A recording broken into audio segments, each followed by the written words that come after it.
ما كان لأهل المدينة ومن حولهم من الأعراب أن يتخلفوا عن رسول الله ولا يرغبوا بأنفسهم عن نفسه ذلك بأنهم لا يصيبهم ظمأ ولا نصب ولا مخمصة في سبيل الله ولا يطؤون موطئا يغيظ الكفار ولا ينالون من عدو نيلا إلا كتب لهم به عمل صالح إن الله لا يضيع أجر المحسنين صدق اللہ العظیم۔ میرے محترم دوستوں، میرے بھائیوں، سیرت طیبہ کا ایک سلسلہ ہمارا تقریباً 2 سال سے چل رہا ہے، اور اس میں چلتے چلتے ہم سن 9 ہجری تک پہنچے ہیں۔ سن 9 ہجری ماہ رجب میں ایک اہم غزوہ پیش آیا، نبی کریم صلی اللہ علیہ وسلم کی زندگی کا آخری غزوہ، جس کا نام ہے غزوہ تبوک۔ آج اسی کے بارے میں کچھ عرض کرنا ہے۔ آپ صلی اللہ علیہ وسلم اپنی مدنی زندگی میں متعدد غزوات میں بنفس نفیس خود شریک ہوئے، جن کی تعداد 27 ہے، اور بہت سے لشکر ایسے ہیں جو آپ صلی اللہ علیہ وسلم نے روانہ فرمائے۔ انہیں سریہ کہا جاتا ہے، جو آپ نے روانہ فرمائے خود اس میں شریک نہیں ہوئے۔ ان کی تعداد تقریباً 60 ہے۔ 10 سال کی مدنی زندگی میں 27 سرایا، 27 غزوات آپ صلی اللہ علیہ وسلم کی 10 سالہ مدنی زندگی میں پیش آئے۔ آپ کے غزوات میں سب سے پہلا غزوہ لوگوں میں مشہور ہے کہ وہ غزوہ بدر ہے۔ غزوہ بدر ہے، حالانکہ غزوہ بدر پہلا غزوہ نہیں ہے، اس سے پہلے 4 غزوات پیش آ چکے ہیں۔ سب سے پہلا غزوہ غزوہ ابوا، دوسرا غزوہ بوات، تیسرا عشیرہ، اور چوتھا البدر الصغریٰ، چھوٹا بدر۔ اس کے بعد پھر یہ بدر ہے، اس کو اصحاب سیر، محدثین اور سیرت نگاروں کی اصطلاح میں بدر کبریٰ کہا جاتا ہے، بدر کبریٰ۔ تو آپ صلی اللہ علیہ وسلم کی زندگی کا سب سے پہلا غزوہ بالاتفاق وہ غزوہ ابوا ہے، اور آخری غزوہ غزوہ تبوک ہے، جس کا حال ابھی انشاءاللہ آپ کی خدمت میں عرض کیا جائے گا۔ غزوہ تبوک سن 9 ہجری ماہ رجب میں پیش آیا، اور اس کا سبب یہ ہوا کہ شام سے تاجر حضرات مدینہ طیبہ میں آتے تھے، نبتی تاجر آتے تھے ساز و سامان لے کر، خاص طور پر روغن زیتون لے کر شام سے مدینہ آتے تھے۔ انہی کے ذریعے سے معلوم ہوا کہ شام میں اس وقت حکومت تھی رومن امپائر کی، رومی سلطنت کی۔ تو رومی سلطنت کا سربراہ ہے حرقل۔ حرقل کو کسی نے اطلاع کر دی کہ العیاذ باللہ نبی کریم صلی اللہ علیہ وسلم کا سانحہ رحلت پیش آ چکا ہے، آپ کی وفات ہو چکی ہے، اور مسلمان اس وقت انتہائی خستہ حالت میں ہیں، فقر و فاقے میں مبتلا ہیں، اور قیصر ایک عرصے سے مسلمانوں پر حملہ کرنے کے لیے کسی مناسب وقت کا انتظار کر رہا تھا، اور اس کے انتظار کا سبب یہ ہوا سن 8 ہجری ماہ رجب میں نبی کریم صلی اللہ علیہ وسلم نے ایک مختصر سا لشکر 3000 افراد پر مشتمل روانہ فرمایا، جو سرزمین شام میں پہنچا، اور پہلی مرتبہ تاریخ اسلام میں پہلی مرتبہ وہ رومی سلطنت سے ٹکرایا، اس کی تعداد 3000 مسلمانوں کی تعداد، کفار کی تعداد 1,00,000 تو لڑنے والے تھے اور 1,00,000 ان کے پیچھے بیٹھے تھے کہ اگر ضرورت پڑی تو ہم بھی آ جائیں گے، تو 2,00,000 فوج تھی۔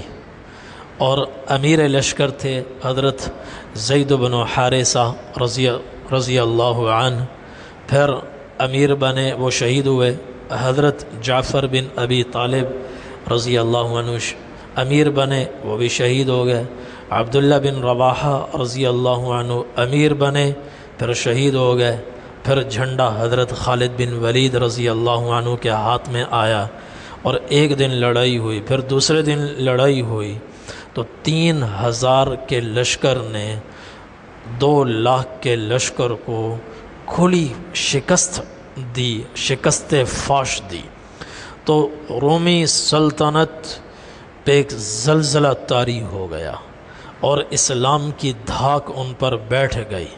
اور اس سے پہلے نبی کریم صلی اللہ علیہ وسلم کے ایک صحابی وہ ہرقل کے پاس نبی کریم صلی اللہ علیہ وسلم کا خط لے کر پہنچے، حضرت دحیہ کلبی رضی اللہ عنہ سن 6 ہجری کے بعد اس کو پتہ چل گیا کہ آخری رسول آ چکے ہیں اور اسلام مدینہ جزیرۃ العرب میں پھیل رہا ہے، اور اس کے کچھ ہی عرصے کے بعد یہ واقعہ پیش آیا، 3000 نے 2,00,000 کے لشکر کو شکست فاش دی۔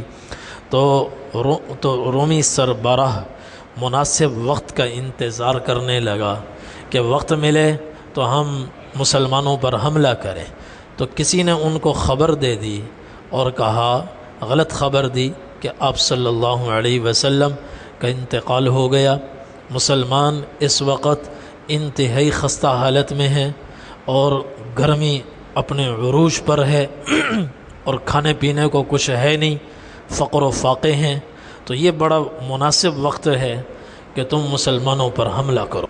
صحیح بخاری میں حدیث ہے کہ صحابہ کرام فرماتے ہیں ہر وقت ہمیں خطرہ تھا کہ آج کل روم کا حملہ ہو جائے گا، روم کا حملہ ہو جائے گا۔ ایک اور واقعہ ہے، حضرت عمر رضی اللہ عنہ اس میں فرماتے ہیں کہ ایک انصاری کے ساتھ میری جوڑی تھی، میں نے اس سے کہا تھا کہ میں اور تم یہ طے کر لیتے ہیں کہ جب کبھی میں حضور کی مجلس سے غیر حاضر ہوں گا تم نے لازمی طور پر جانا ہے، جو حضور ارشاد فرمائے وہ تم مجھے سناؤ گے، اور کبھی تم غیر حاضر ہوگے تو میں لازمی طور پر موجود ہوں گا اور اس مجلس کی ساری باتیں میں تمہیں سناؤں گا۔ ہماری آپس میں یہ جوڑی تھی۔ ایک دن وہی انصاری صحابی رات کو میرے پاس آئے، دروازہ بجایا، کہنے لگا غضب ہو گیا۔ پوچھا کیا ہوا؟ کیا رومی غسانیوں نے حملہ کر دیا؟ انہوں نے کہا نہیں ایک اور مسئلہ ہے، وہ پھر دوسرا مسئلہ ہے، میں صرف یہ سنانا چاہتا ہوں کہ اس وقت حالات یہ تھے کہ جب انصاری نے کہا غضب ہو گیا تو حضرت عمر رضی اللہ عنہ نے فرمایا کیا غسانیوں نے حملہ کر دیا مدینے پر؟ یہ کیفیت تھی۔ تو روم کے بادشاہ نے ہرقل نے ایک بڑا لشکر تیار کیا 40,000 کا، اور اس کا ایک مایا ناس وہ سپہ سالار تھا، قباس اس کا نام تھا، اس کی سرکردگی میں دیا اور کہا اس لشکر کو لے کر جاؤ مدینہ طیبہ پر حملہ کرو۔ تو یہ لشکر وہاں سے چلا، راستے میں کچھ چھوٹی چھوٹی عرب ریاستیں قائم تھیں، لخم جوزام عرب کے بڑے قبائل تھے، وہ بھی نصرانی تھے، عیسائی تھے۔ اس لشکر نے ان کو بھی اپنے ساتھ لے لیا اور چلتے چلتے بلقا نامی مقام تک پہنچا۔ آپ صلی اللہ علیہ وسلم کو تاجروں کے ذریعے سے خبر ملی، عیسائی تاجر جو مدینہ میں آتے تھے شام سے، کہ رومی سلطنت حملہ کرنے کے لیے تیار ہے، پر تول رہی ہے۔ آپ صلی اللہ علیہ وسلم نے تحقیق فرمائی، خبر بالکل صحیح تھی۔ آپ نے صحابہ کرام کو تیاری کا حکم دیا، صحابہ کرام نے تیاری کی، اور حالات اس وقت ایسے تھے اس غزوے کو غزوۃ العسرہ بھی کہا جاتا ہے اور جیش العسرہ بھی کہا جاتا ہے۔ عسرت کا معنی ہے تنگی، تنگی والا غزوہ، عسرت والا غزوہ، اور عسرت کا لشکر، تنگی کا لشکر۔ یہ اس وقت مسلمانوں کی چونکہ تعداد بڑھ چکی تھی، وسائل کم تھے، تو فقر و فاقے کا عالم چل رہا تھا، اور پچھلے سال کی فصل ختم ہو چکی تھی، اگلے سال کے لیے فصل بالکل تیار کھڑی تھی، پھل پکے ہوئے تھے، کھجوریں بالکل تیار تھیں، ہفتے مہینے کے اندر اندر ساری کھجوریں کٹ جانی تھی، اور اسی فصل پر اگلے پورے سال کا دار و مدار ہے۔ اور اس حال میں اس کو لے کر چلے جائیں تو آخری دنوں میں باغ کی نگہبانی نہ ہو تو پھل کے ضائع ہونے کا اندیشہ ہے۔ پھر مدینہ منورہ میں منافقین بھی موجود تھے، یہ بھی نقصان پہنچا سکتے تھے۔ یہ تمام خطرات تھے کہ اگر ایک تو دشمن بہت بڑا ہے، رومی سلطنت، رومی دنیا کی سپر پاور، اور مسلمانوں کی تعداد اس کے مقابلے میں نہ ہونے کے برابر، اس کے مقابلے میں وسائل نہ ہونے کے برابر، تو جانا یہ موت کے مترادف، اور دوسرا چلے جائیں اس حال میں تو اس فصل سے بھی ہاتھ دھو بیٹھیں، ظاہری حالات یہی ہیں، تو اگلے پورے سال کا گزر بسر کیسے ہوگا؟ یہ تمام خطرات موجود ہیں، تمام خطرات۔ تو اس لیے اللہ تعالیٰ قرآن کریم میں فرماتے ہیں کہ جو مخلص صحابہ تھے ان میں کچھ تو حکم سنتے ہی فوراً تیار ہو گئے، کچھ کے ذہن میں آیا آگے ہمارا کیا ہوگا، جان خطرے میں ہے، پیچھے باغوں کا کیا ہوگا، تو پاؤں ان کے ٹانگیں تھوڑی کانپیں، مگر اللہ نے ان کو سنبھال لیا۔ اس کو ان دونوں کو اللہ نے اس آیت میں بیان فرمایا، لَقَدْ تَابَ اللَّهُ عَلَى النَّبِيِّ وَالْمُهَاجِرِينَ وَالْأَنصَارِ وَالَّذِينَ اتَّبَعُوهُ فِي سَاعَةِ الْعُسْرَةِ من بعد ما كان يزيغ قلوب فريق منهم ثم تاب عليهم، کہ اللہ تعالیٰ کی رحمت انصار پر بھی متوجہ ہوئی، مہاجرین پر بھی متوجہ ہوئی، اور ان لوگوں پر بھی متوجہ ہوئی جنہوں نے سخت تنگی اور عسرت کی گھڑی میں نبی کریم صلی اللہ علیہ وسلم کا پورا ساتھ دیا، جبکہ ان میں سے کچھ لوگوں کے دلوں میں کجی آنے لگی تھی، اللہ نے ان کو سنبھال لیا۔ اس میں فرمایا کچھ لوگوں کے دلوں میں، تو اسی سے دو طبقے ہو گئے، ایک وہ کہ جن کے دل شروع سے ہی سیدھے ہو گئے، کچھ بھی ہو جائے، جان دینی پڑے دے دیں گے، مال ضائع ہوتا ہے ہو جائے، اور انہوں نے کہا ہم تو جائیں گے۔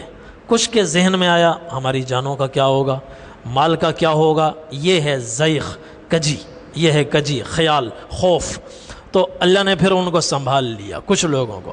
تو ان دونوں کا تذکرہ آپ نے یہاں فرمایا، اور یہ چونکہ تنگی اور عسرت کا زمانہ تھا، دشمن کی تعداد بہت زیادہ تھی، 40,000 کا لشکر تو ہرقل نے بھیجا، لخم اور جذام کے قبائل بھی ان کے ساتھ شامل ہو گئے، اور ساتھ میں اپنے قباس سپہ سالار سے یہ کہا پوری رومی سلطنت تمہاری پشت پر ہے، تم جا کر مدینہ کی اینٹ سے اینٹ بجا دو۔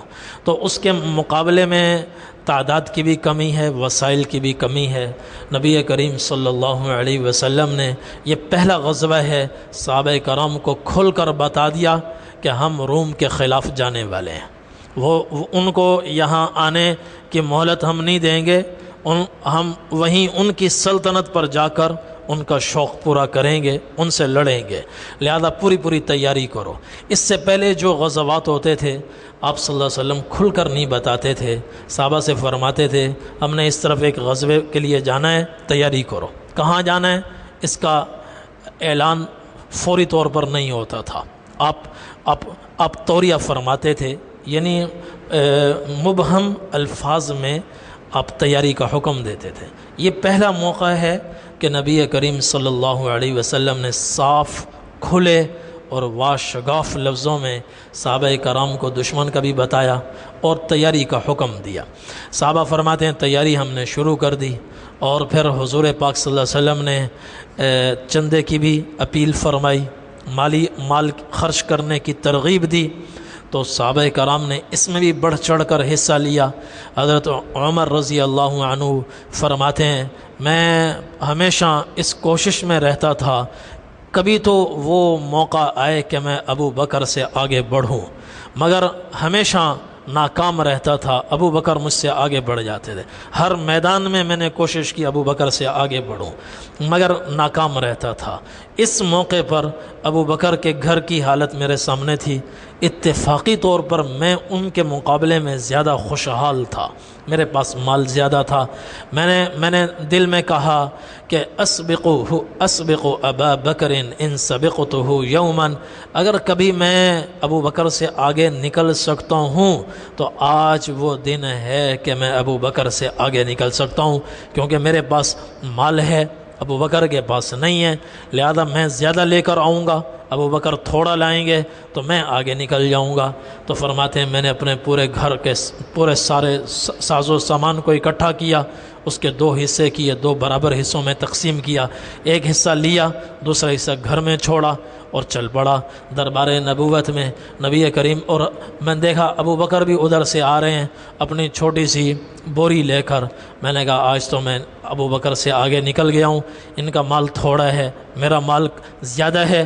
تو جیسے ہی دربار نبوت میں دونوں پہنچے تو حضور پاک صلی اللہ علیہ وسلم نے حضرت عمر سے فرمایا یا عمر ما ابقیت لأہلک، عمر اتنا سارا مال لائے ہو، بیوی بچوں کے لیے کیا چھوڑا ہے؟ بیوی بچوں کے لیے کہ یا رسول اللہ آدھا مال چھوڑا ہے۔ ابو بکر آئے، ابو بکر ما ابقیت لأہلک، تم نے بیوی بچوں کے لیے کیا چھوڑا ہے؟ عرض کیا ابقیت اللہ ورسولہ، میں نے ان کے لیے اللہ اور اس کے رسول کو چھوڑا ہے، باقی سب لے کر آ گیا ہوں۔ حضرت عمر فرماتے ہیں وہ اس دن میرے اوپر یہ بات کھل گئی اور میں نے اپنے آپ سے کہا عمر تم یہ خیال دل سے نکال دو کہ کبھی تم ابو بکر سے آگے بڑھ سکتے ہو، تم کبھی بھی ابو بکر سے آگے نہیں بڑھ سکتے۔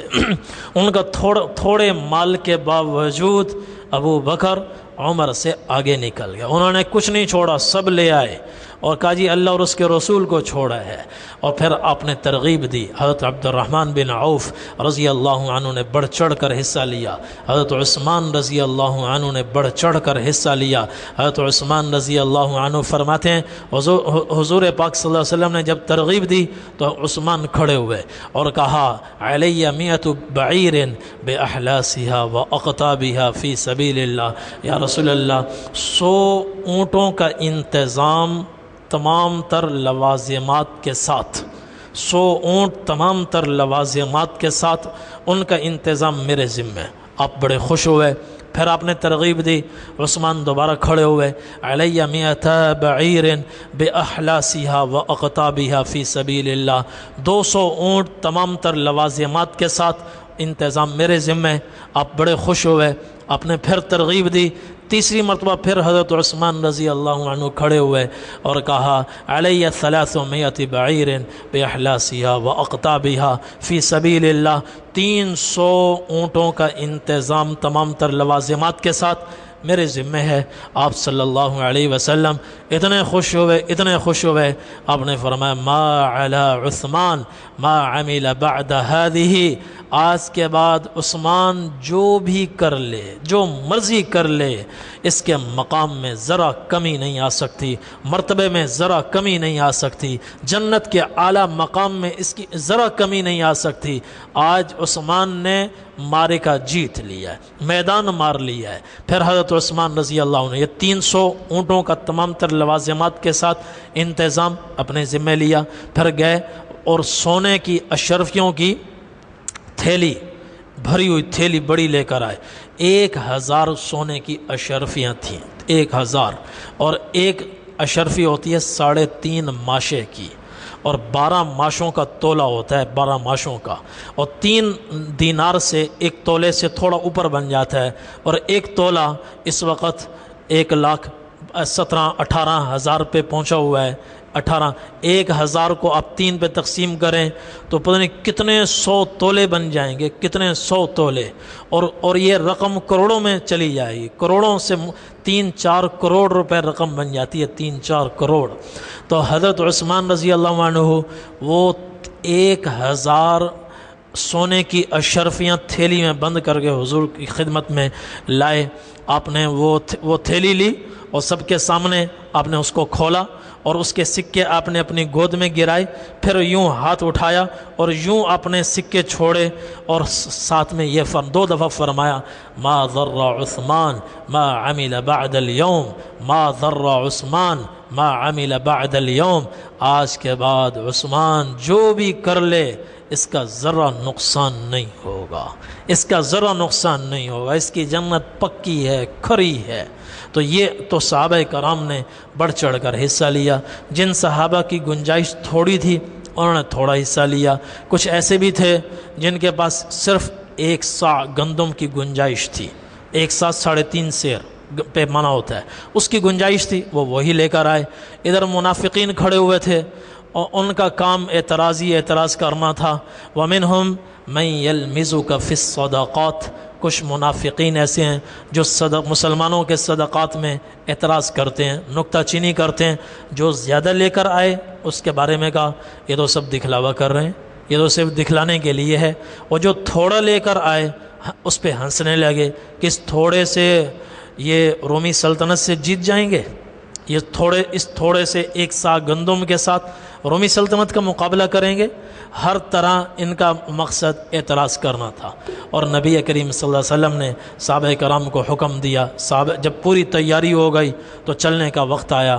محمد بن سلمہ رضی اللہ عنہ کو آپ نے مدینہ طیبہ میں اپنا نائب بنایا، اور حضرت علی رضی اللہ عنہ کو بھی آپ نے فرمایا تم بھی پیچھے رہو گے، چونکہ منافقین تھے، ان سے خطرہ تھا، آپ نے کہا تم پیچھے رہو گے۔ حضرت علی رضی اللہ عنہ نے عرض کیا اتخلفنی فی الصبیان والنساء، یا رسول اللہ آپ مجھے عورتوں میں چھوڑ رہے ہیں، بچوں میں چھوڑ رہے ہیں کہ عورتیں نہیں جا رہی، بچے نہیں جا رہے، اور میں بھی نہ جاؤں تو میں کوئی بچوں کی طرح ہوں، عورتوں کی طرح ہوں؟ نبی کریم صلی اللہ علیہ وسلم نے فرمایا اما ترضى ان تكون منی بمنزلة ہارون من موسیٰ الا انه لا نبی بعدی، علی کیا تم اس پر راضی نہیں ہو کہ تم میرے ساتھ اسی درجے میں آ جاؤ جس درجے میں موسیٰ علیہ السلام کے بعد ہارون علیہ السلام تھے؟ موسیٰ علیہ السلام کوہ طور پر تورات لینے کے لیے جانے لگے تو بنی اسرائیل میں خلفشار اور انتشار کا خطرہ تھا، تو ہارون علیہ السلام کو پیچھے چھوڑ کر گئے۔ علی کیا تم اس پر راضی نہیں ہو؟ تم میرے لیے ایسے بن جاؤ جیسے موسیٰ علیہ السلام کے لیے ہارون علیہ السلام، بس اتنا فرق کہ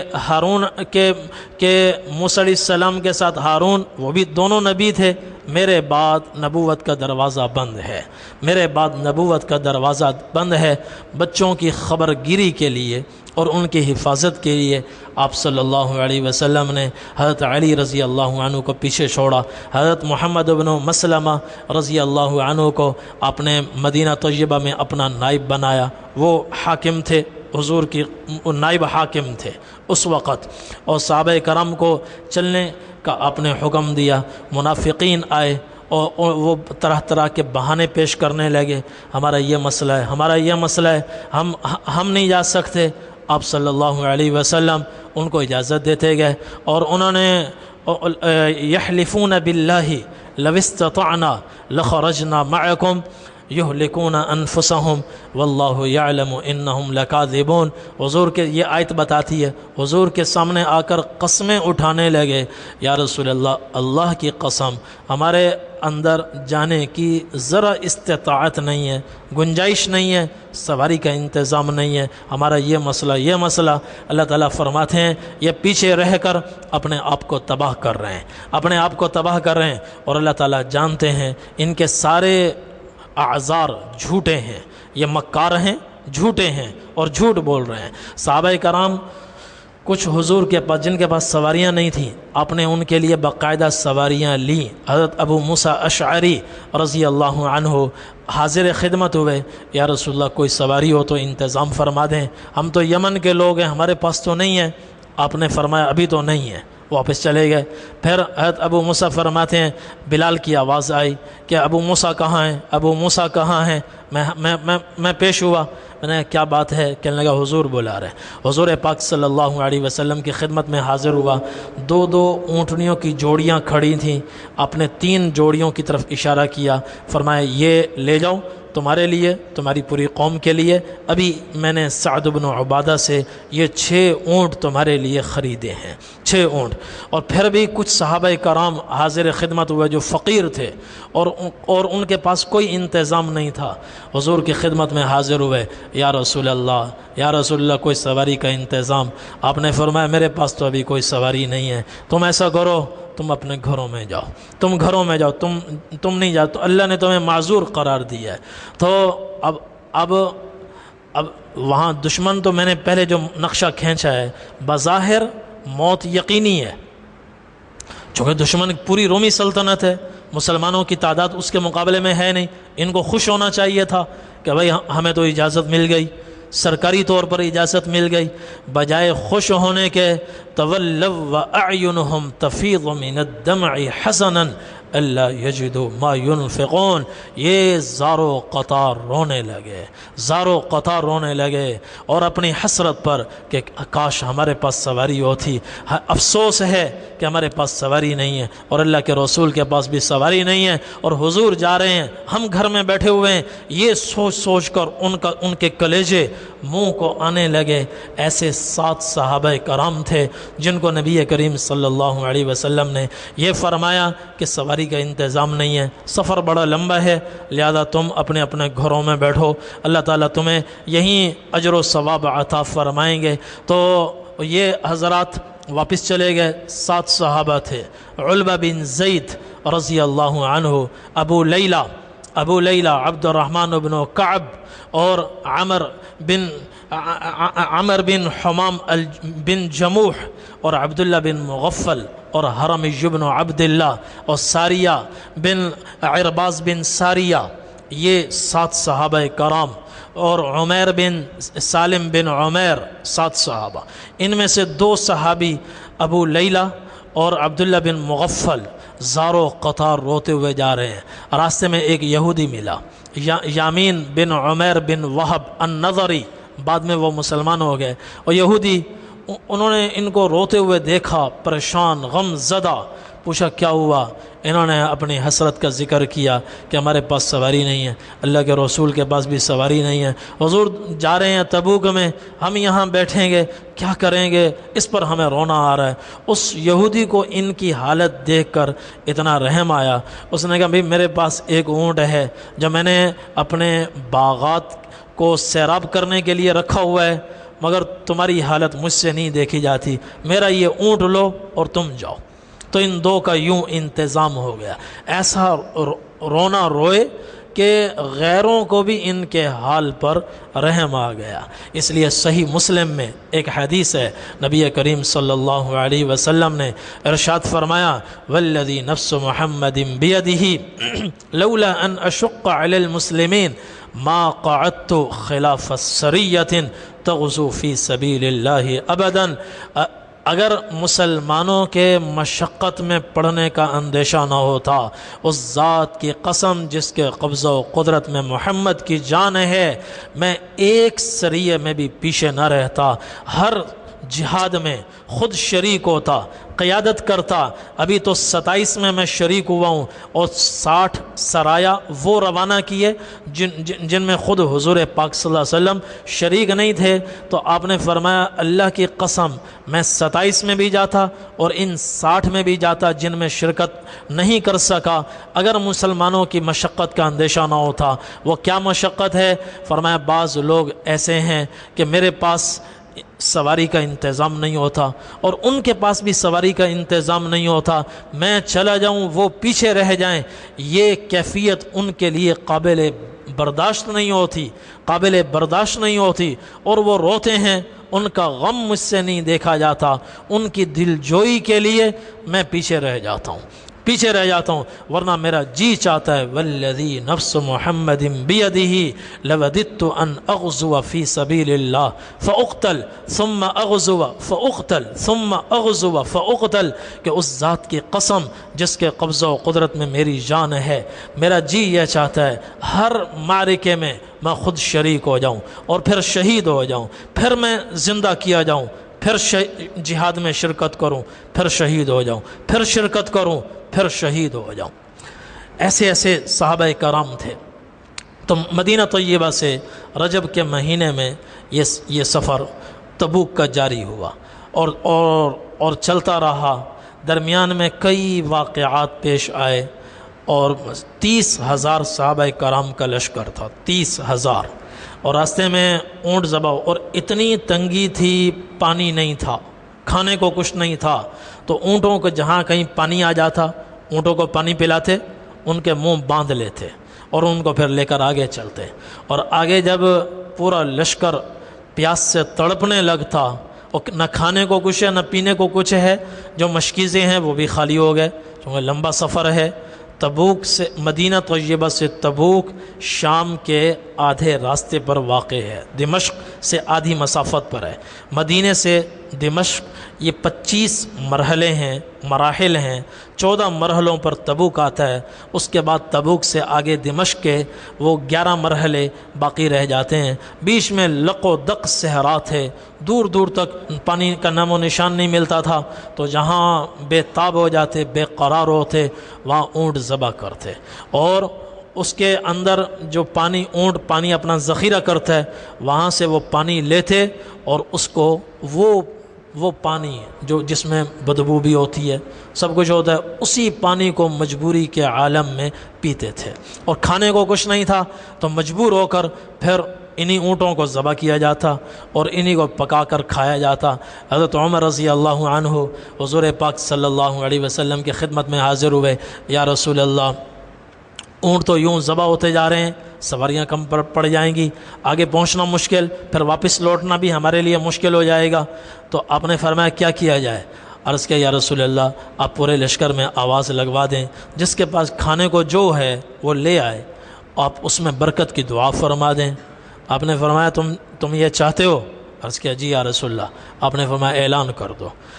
کھانے کو کچھ تھا ہی نہیں، اونٹ جو ذبح ہو رہے تھے کیا بچا ہوا تھا، اور لوگوں جب آواز لگی تو لوگوں نے اپنے اپنے چمڑے کے تھیلے تھے ان کو کھنگالا، اور کسی میں 2 دانے، کسی میں 4 دانے نکلے جو کے، کوئی تھوڑی بہت جو گندم کوئی مٹھی لے کے آ رہا ہے، کوئی تھوڑے سے لے کے آ رہا ہے، اور ایک چمڑے کا دسترخوان بچھایا گیا، اس پر لا کر سب رکھ دیا گیا، اور حضور صلی اللہ علیہ وسلم نے اس کو سامنے رکھا، دعا فرمائی، کچھ کلمات کہے، کیا کہے اللہ ہی جانتے ہیں، اور اس کے بعد دعا فرمائی، یا اللہ اس میں برکت پیدا فرما۔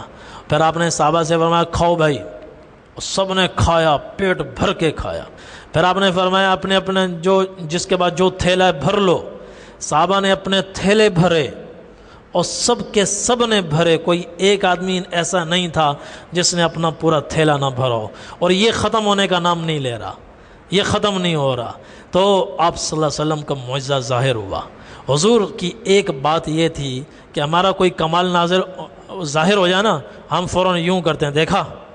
آپ صلی اللہ علیہ وسلم کا کمال یہ تھا، آپ کا جب کوئی معجزہ ظاہر ہوتا تھا، آپ کی تواضع بڑھ جاتی تھی، عظمت بڑھ جاتی تھی، اور آپ کو ڈر لگنے لگتا تھا کہیں لوگ اس کو میری طرف منسوب نہ کریں، فوراً آپ کہتے۔ اس موقع پر بھی آپ نے یہ کہا اشہد اللہ الہ الا اللہ واشہد انی رسول اللہ، میں گواہی دیتا ہوں اللہ کے سوا کوئی معبود نہیں، اور میں اللہ کا بندہ ہوں، اللہ کا رسول ہوں، میرے ہاتھ میں کچھ نہیں ہے، نفع نقصان کا مالک اللہ ہے۔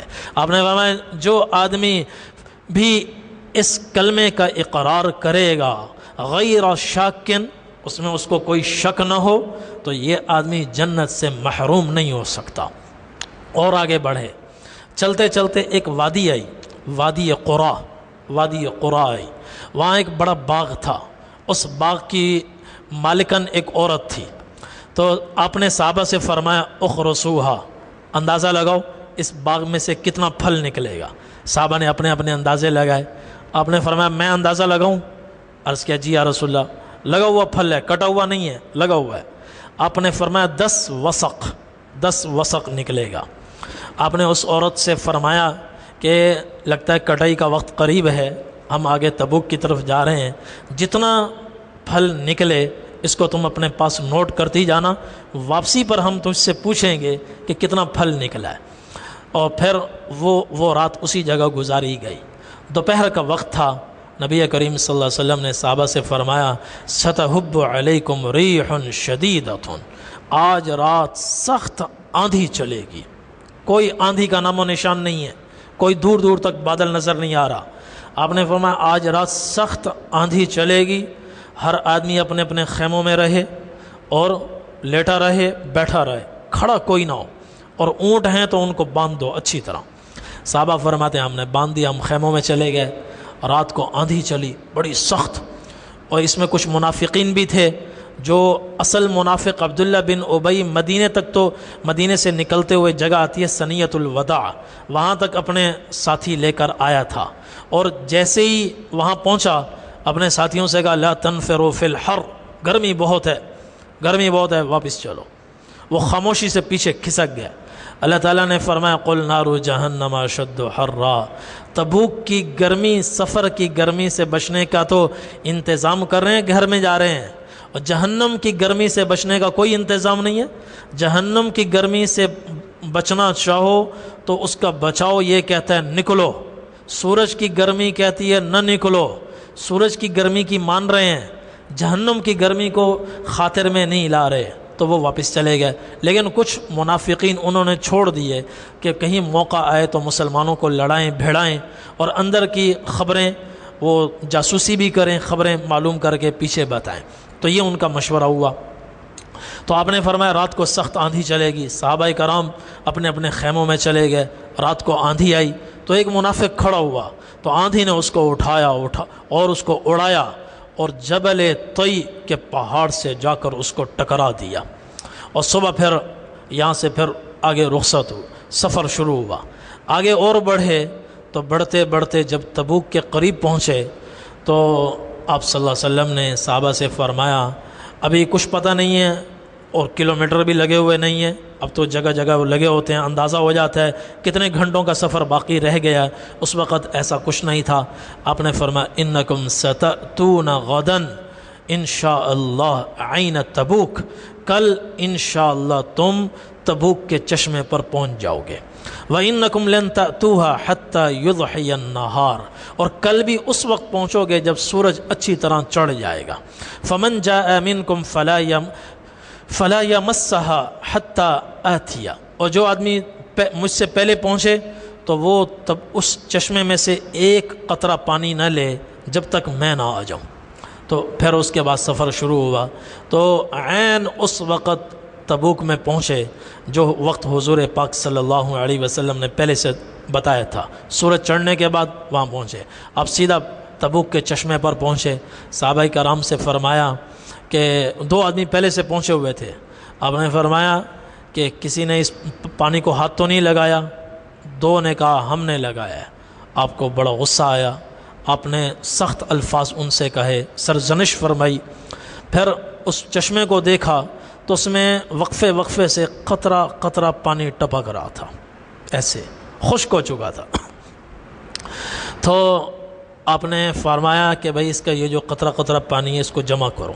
صحابہ کرام نے اس کو ہاتھ پر لیا، تھوڑی دیر میں جا کر وہ ایک چلو بھرا، اس کو ایک برتن میں ڈالا، پھر اور لیا، پھر برتن میں، اور تھوڑا سا پانی 2-4 گھونٹ جمع ہو گیا۔ اس پانی سے آپ نے چہرہ دھویا، اور چہرے سے گرنے والے قطروں کو پھر جمع کیا گیا، اور اس سے آپ نے کلی فرمائی، اور وہ بھی ایک جگہ آپ نے پانی جمع فرمایا۔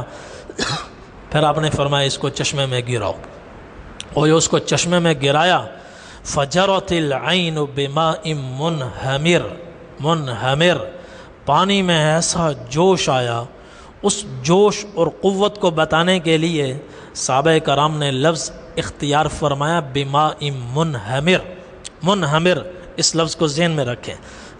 اور سورہ قمر میں وہ نوح علیہ السلام کی قوم پر جو طوفان آیا تھا، اس طوفان کے لیے بھی یہی لفظ آیا ہے فَفَتَحْنَا أَبْوَابَ السَّمَاءِ بِمَاءٍ مُنْهَمِرٍ۔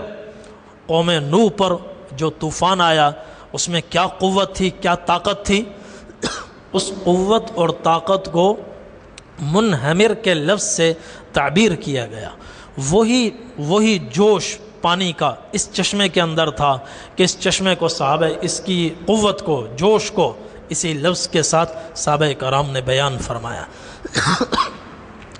تو آپ صلی اللہ علیہ وسلم تبوک میں پہنچے اور تقریباً کوئی 20 دن آپ نے تبوک میں قیام فرمایا، اور اللہ تعالیٰ نے رومن امپائر پر نبی کریم صلی اللہ علیہ وسلم کا ایک رعب طاری فرما دیا کہ اس میں آگے بڑھنے کی ہمت نہ ہوئی۔ وہ جہاں تھا وہیں رک گیا، اور آس پاس کے کچھ قبائل تھے، انہوں نے آ کر حضور پاک صلی اللہ علیہ وسلم سے مصالحت فرمائی۔ پھر اس کے بعد آپ نے واپسی کا سفر اختیار فرمایا۔ تو اس 20 دن کے کچھ واقعات ہیں، پھر واپسی کے واقعات ہیں، کچھ سفر کے درمیان کے واقعات ہیں، اس کا ذکر انشاءاللہ اس کے بعد میں عرض کروں گا۔ اللہ تعالیٰ ہم سب کو صحیح معنوں میں عمل کرنے کی توفیق عطا فرمائے، اور حضرات صحابہ کرام جیسا جذبہ اللہ تعالیٰ ہمیں بھی عطا فرمائے۔